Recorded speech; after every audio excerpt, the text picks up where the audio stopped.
आज इस चैनल के माध्यम से आपको आज तक जो कुछ मिलता आया है उससे थोड़ा सा हटकर कुछ चर्चा मैं करने जा रहा हूं, लेकिन निवेदन पहले है कि आप पूरी चर्चा को गौर से सुनें। और आज की चर्चा भारत के यशस्वी प्रधानमंत्री माननीय श्री नरेंद्र मोदी जी के साथ घटित घटना को लेकर है। और अगर पूरी चर्चा सुनने के बाद आप युवा हैं, वृद्ध हैं, जो भी हैं, स्त्री हैं, पुरुष हैं, आप भी इस देश में रहते हैं, आप भी देश के नागरिक हैं, आपको भी देश में अपने विचार व्यक्त करने का अधिकार है, आपको भी देश से सरोकार है, तो यह चर्चा आपके लिए भी है। और अगर पूरी बात आपको अच्छी लगे, पूरी चर्चा अच्छी लगे और ऐसा लगे कि ये चर्चा होनी चाहिए, इसे हर किसी को सुनना चाहिए, तो जबरदस्त शेयर जरूर करिए, जिससे जहां तक हो सके लोग इसको जरूर सुने। और अगर ये चर्चा आपको पसंद आ रही है कि वास्तव में ये बढ़िया है, इसकी जानकारी हर किसी को होनी चाहिए, यह चर्चा देशहित में है, राष्ट्रहित में है, आवश्यक है, तो लाइक भी जरूर करिएगा। 5 जनवरी दिन बुधवार सन 2022 पंजाब के फिरोजपुर में भारत के प्रधानमंत्री के साथ जो कुछ हुआ वह भविष्य के लिए अच्छा संकेत देने वाला नहीं है। इसके दूरगामी क्या प्रभाव होंगे, हम उस पर चर्चा करने के लिए आज आपके साथ जुड़े हैं। अगर आप भारत के नागरिक हैं, आपके मन में इस राष्ट्र के प्रति जरा सा प्रेम है, आप बिना स्किप किए 5 मिनट का समय खर्च करके इस चर्चा को सुनिए। प्रधानमंत्री जी के साथ क्या हुआ, लोगों की क्या मंशा थी, फ्लाईओवर पर उनके काफिले को 15 से 20 मिनट तक रोका जाना, और प्रधानमंत्री जी के सुरक्षा में जो लोग तैनात थे उन्हें रास्ते की सही जानकारी न देना, ये वहां के सरकार की मंशा को प्रकट करता है। यह जानते हुए कि आतंकवादियों के हिट लिस्ट में प्रधानमंत्री जी का नाम है, वो भी सबसे ऊपर। जिस फ्लाईओवर पर उनके काफिले को रोका गया, रुकवाया गया, वहां से महज 15 से 20 किलोमीटर पाकिस्तान का बॉर्डर है, और पूरी दुनिया जानती है कि हमारा पड़ोसी देश आत्मघाती हमलावरों को पालने में माहिर है। ऐसी जगह पर प्रधानमंत्री के काफिले को रोकना, रूट की सही जानकारी उन्हें मुहैया ना करवाना, अरे ये कहने का मतलब है, मान लिया हमारे आपके विचार नहीं मिलते तो हम आपसे दूरी बना लें। कोई भी प्रधानमंत्री हो, कोई मुख्यमंत्री हो, उसकी कार्यप्रणाली, उसके कार्य, उसका व्यवहार, स्वयं उसका व्यक्तित्व हमें नहीं अच्छा लगता, ये अलग बात है। तमाम सारे और तरीके हैं उनका विरोध करने का, उनमें कुछ कमियां हैं तो उन्हें आप नैतिक तरीके से जनता के सामने रखिए, लेकिन किसी का जान ले लेना, हर तरह से यही प्रयास करना कि उसको अपने रास्ते से हटाने के लिए उसे मार डालेंगे, ये तो बहुत गंदी सोच है। जहां तक इस कार्य की निंदा की जाए कम ही कम है, बहुत घृणित कार्य है। वो भी ऐसे व्यक्ति का, अगर हम व्यक्तिगत स्वार्थ से थोड़ा ऊपर उठ करके देखें। अलग है कि जो लोग गवर्नमेंट सर्विस में हों उन्हें थोड़ा नुकसान उठाना पड़ रहा हो, व्यक्तिगत हमारा हित ना हो रहा हो, लेकिन देश की नजर से जब देखेंगे, राष्ट्र हित को लेकर के देखेंगे, तो माननीय प्रधानमंत्री जी के कार्य में आपको कहीं से कोई कमी नजर नहीं आएगी। उनके नेतृत्व में भारत का चतुर्मुखी विकास हुआ है, इसे मानना पड़ेगा। दुनिया में भारत की जो धाक स्थापित हुई है, भारत का जो परचम लहराया है, ये किसी से छिपा नहीं है।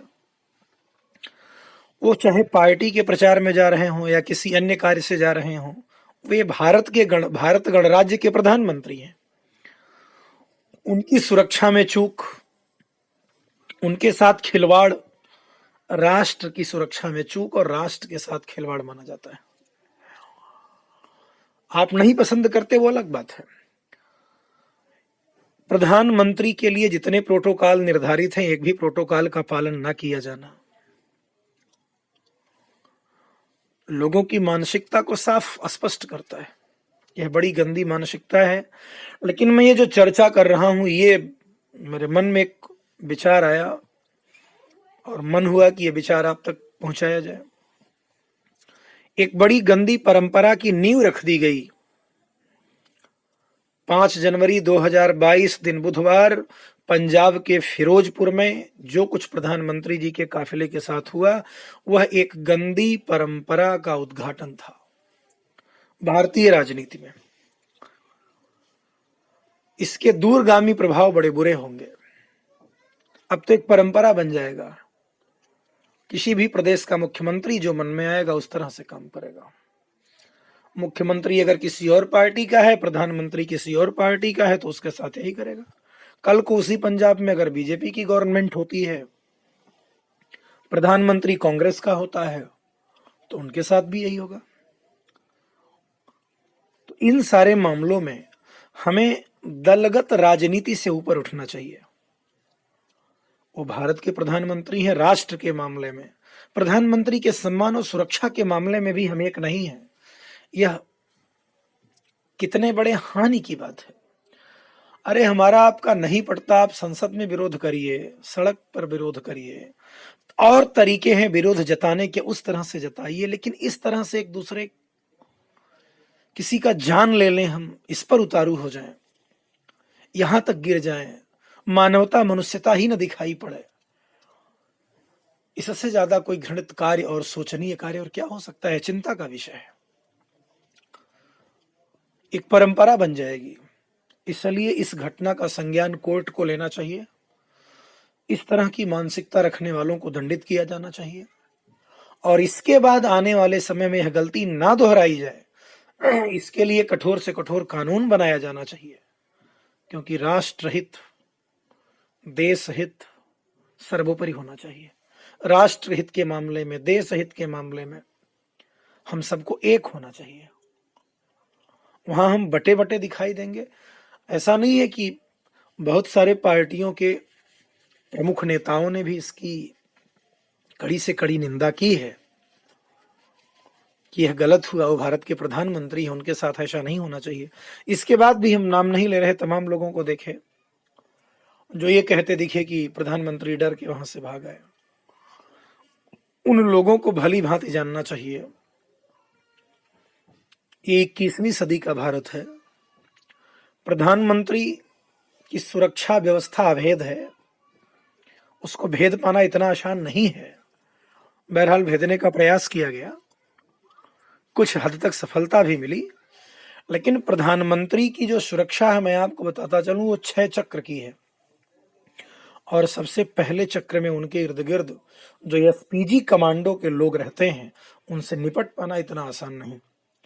एसपीजी जिसका फुल फॉर्म है स्पेशल प्रोटेक्शन ग्रुप, और एसपीजी कमांडो का मतलब मौत। एसपीजी कमांडो वे लोग होते हैं जो मां की कोख से निकलने के बाद मौत से दोस्ती कर लेते हैं। उनकी ट्रेनिंग सुन करके, उनका ट्रेनिंग देख करके आपकी हाड़ कांप जाएगी। और वो भी वहां एक्शन में आ चुके थे। जो लोग ये कहते हैं कि प्रधानमंत्री डर के भाग आए, उन्हें यह सोचना चाहिए कि अगर कुछ देर के लिए प्रधानमंत्री और रुके होते तब क्या होता। एसपीजी सुरक्षा वालों की उंगलियां ट्रिगर पर पहुंच चुकी थीं और उन लोगों के हाथ में जो राइफल थी वो 1 मिनट में 1200 राउंड फायर करने वाली है। वहां जो लोग प्रधानमंत्री के साथ कुछ अनिष्ट की इच्छा से बैठे थे, वो कहां पहुंचते कोई सोच नहीं सकता। और प्रधानमंत्री से वो आदेश मांग रहे थे कि सर एक आदेश दें, और उसकी भी एक सीमा है। मैं आपको बताऊं कि वहां यह भी उनके नियम में है कि जब एक समय ऐसा आ जाए कि आपको लग रहा हो कि प्रधानमंत्री अब सुरक्षित नहीं है, तो तुम्हें उनके आदेश की भी जरूरत नहीं है। और प्रधानमंत्री को जब यह लगा कि कहीं इस तरह के हालात ना हो कि इन्हें हमारे आदेश की प्रतीक्षा न करनी पड़े, ये काम शुरू कर दें, तो यहाँ जितने लोग हैं सब सो जाएंगे तुरंत। जो लोग वहां विरोध प्रदर्शन कर रहे थे, उन्हें मार डालना चाह रहे थे, कोई नहीं बचता। इसलिए प्रधानमंत्री जी उस स्थिति को भांप कर पहले ही वहां से मुड़ना चाहे। ये उनकी दूरदर्शिता है। तो यह एक गलत राजनीति है। यह घटना कई बार हो चुकी। इसी तरह से भारत की आयरन लेडी कही जाने वाली इंदिरा गांधी, उनकी सुरक्षा में चूक हुई, उनकी हत्या की गई उन्हीं के अंगरक्षकों द्वारा। भारत की एक और प्रधानमंत्री इंदिरा गांधी के पुत्र राजीव गांधी भी मारे गए। दो प्रधानमंत्री हम इस तरह खो चुके हैं पहले से। उनका व्यक्तिगत स्वभाव आपको पसंद है कि नहीं, उनकी कार्य प्रणाली आपको अच्छी लगती नहीं, वो दूसरी बात है।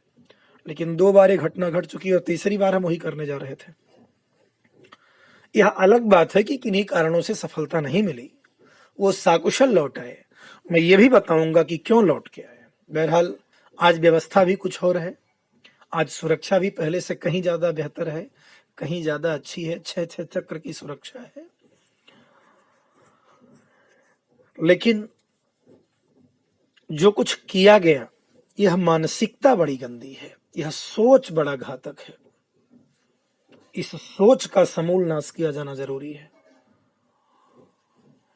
तो इस मानसिकता को हर तरह से दबाया जाना चाहिए, कड़ी से कड़ी निंदा की जानी चाहिए, प्रबुद्ध वर्ग को आगे आना चाहिए, कोर्ट को भी इस स्थिति को संज्ञान में लेकर के उचित कदम उठाने चाहिए। सरकार को भी इसके लिए कठोर से कठोर कानून बना लेना चाहिए, जिससे आने वाले समय में कोई भी इस गलती को दोहराने का साहस न कर सके, यहां तक कि वो सोच न सके कभी के लिए। यह सबसे आवश्यक है। और हमें अभी कल्पना कर सकते हैं कि जिस देश में प्रधानमंत्री सुरक्षित ना हो, कुछ लोगों के नाते वो जो कोई हो, उनके हाथ में अगर राष्ट्र की सत्ता आ जाएगी तो राष्ट्र कहां तक सुरक्षित रहेगा, आम आदमी की क्या स्थिति होगी, यह हर किसी को ध्यान में रखना चाहिए। और रही बात, आज टेक्नोलॉजी बहुत डेवलप है, आज सुरक्षा व्यवस्था पहले से कहीं ज्यादा बेहतर है, कहीं ज्यादा अच्छी है, यह एक बात है। और दूसरी बात, जो केदारनाथ में समय गुजारता हो, जो बाबा विश्वनाथ के चरणों में मत्था टेकता हो, जो अयोध्यानाथ के चरणों में प्रणाम करता हो, जिस पर द्वारिकाधीश की कृपा बरसती हो, जो राष्ट्र के लिए जीता हो, जिस पर भारत माता की भी कृपा हो, उसे मार पाना इतना आसान नहीं। इसके लिए मैं सिर्फ 2 पंक्ति कहूंगा कि व्यक्ति को कतई नहीं कोई पीछे कर सकता, नहीं मार सकता,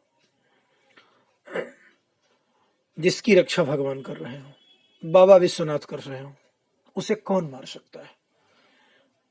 गोस्वामी तुलसीदास जी रामचरितमानस में लिखते हैं, सीम की चाप सकई कोई तासु, बड़ रखवार रमापति जासु।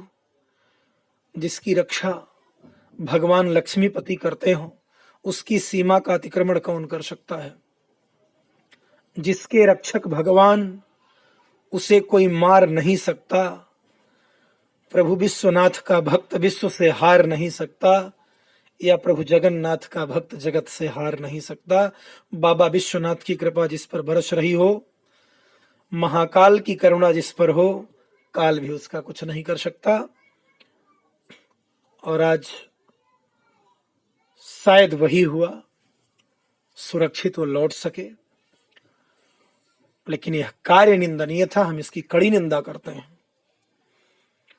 और भगवान से प्रार्थना करते हैं कि इस तरह की मानसिकता रखने वालों को वो सद्बुद्धि प्रदान करें और भारत के ऐसे यशस्वी प्रधानमंत्री पर अपनी कृपा बनाए रखें जिससे उनका नेतृत्व इस राष्ट्र को मिलता रहे और यह राष्ट्र उन्नति के पथ पर दिन प्रतिदिन अग्रसर होता रहे।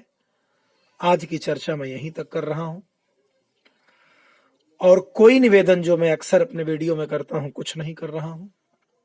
बस यही निवेदन, अगर यह चर्चा आपको अच्छी लगती है, राष्ट्र हित में लगती है, तो आप शेयर जरूर करिएगा, लाइक जरूर करिएगा। धन्यवाद।